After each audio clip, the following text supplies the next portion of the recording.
A fishing tournament would seem like one of the most unlikely places for tragedy to erupt, but Officer David Zielke of the Eau Claire Police Department found himself hurled into life-saving mode when an airplane crashed at a muskie tournament. While enjoying an off-duty day at the tournament, Officer Zielke noticed a single-engine plane having trouble in the air above him.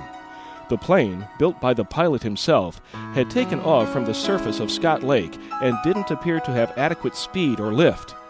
And as it got closer, I could tell it was not gaining a lot of height. It was still quite low. After bucking and reeling about, the pilot appeared to finally maneuver the plane into control. As it neared the shoreline, it banked off to the left and attempted to climb at the same time. And when it got up to a point of, probably 150 to 200 feet in the air, the plane stalled. Just then, the plane was struck by a large gust of wind and slammed into the shoreline, critically injuring its 2 passengers. When I saw it happen, it was immediate shock for probably about a second and a half, maybe 2 seconds. And then I thought, I got to call 911. So I hit 911 on the cell phone, and it said low battery. So I just tucked the cell phone in the pocket and I took off running towards the plane, realizing that whoever was in there needed some help.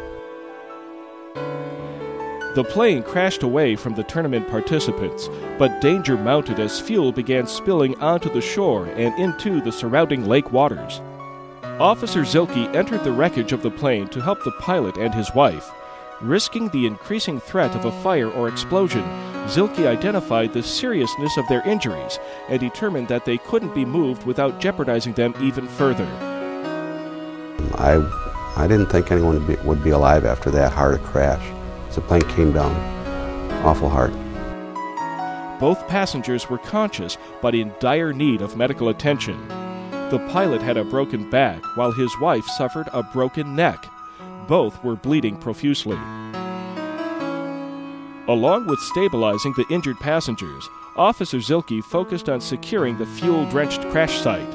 He directed onlookers to safety and coordinated people until emergency services could arrive. Both patients were removed by emergency response personnel and airlifted to neuro-intensive care at a Duluth, Minnesota hospital.